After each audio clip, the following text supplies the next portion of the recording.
We're back. Thanks for staying with us. Joined now by Dr. David Cunic, CEO of UCS Advisors. David, always a pleasure having you on the program. Thanks for having me, Don. It's always a pleasure. I'm really glad to have you this week because cannabis stocks are under a lot of pressure, and you're my resident cannabis expert. What's your take on what's going on? I think what's going on is that really in the cannabis sector, we're really starting to see more sophisticated investors and more educated investors really looking into the financials of some of these cannabis companies and seeing how much debt they've acquired over the years and how they grew too quickly, too fast. And that's why we're seeing a lot of, I think, downward pressure on these cannabis stocks. Plus, with continued supply chain issues, as well as logistical issues, it's also affecting the cannabis market to a degree.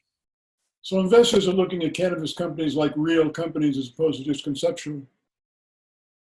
Exactly. And this is where also investors who have been investing in this industry, well, I'll say for more than 5 or 6 years, are now really starting to double check and triple check before they put their investment money into a company. And they also want to see how the company plans to continue to expand and to also diversify its income.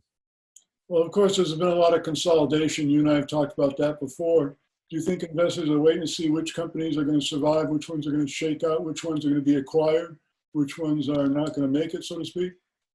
I think that's part of it. And I also think what's interesting is that now that we are in the early start of the third quarter, people are back from their trips. A lot of people have had money on the sidelines for the last couple months because they want to see what was happening overseas. They want to see what was going to happen also with more of the after effects of COVID and the pandemic.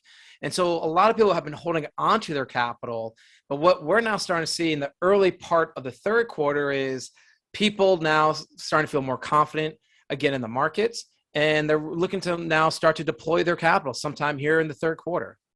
Well, it's interesting because a lot of companies that we've covered on the program, the CEOs would make a very distinct point that their company does not touch the plant, like it was a negative thing.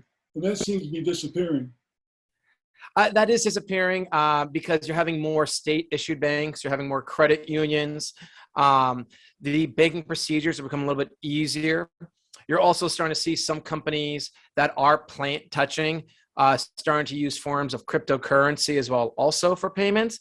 And even if we just look at merchant services is starting to become much easier to get as someone that's selling cannabis and being able to start to process credit cards, debit cards, and the like.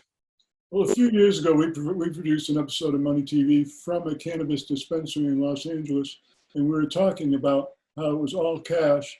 There was probably $250,000 of cash sitting in that facility, and the security was worse than an airport. Cryptocurrency is changing that, isn't it? It really is. And what's also interesting, too, is now that we're seeing a vast amount of states on the East Coast really start to give out more licenses for dispensaries, for cultivations. We're seeing Illinois as well as Michigan to really see their cannabis markets start to explode, too. So we're seeing a lot of investor money that was sitting on the sidelines where people were hesitant because they didn't want to put the money in California or somewhere on the West Coast. And now they're starting to put in their own local state or out here on the East Coast. Well, like I said, you have your finger on the pulse of the industry. Politically, do you see anything going on with cannabis becoming federally illegal? Since the last time we spoke, there's been nothing really of significant change, in my opinion. Do I still think it's going to happen down the road? I do. Do I think the changes in banking are going to occur down the road? I do. And we still have a lot of hedge fund money and old school institutional money sitting on the sidelines waiting to go into these public companies once some of these rules and regulations change. And then I think we're going to really see the floodgates truly open up. For the regular investors looking to make a entry into the cannabis industry, what's your best recommendation as to what they should look out for? What they should look at is definitely at their management team. The second thing they should really look at is, are they hitting their projections or their own in-house milestones?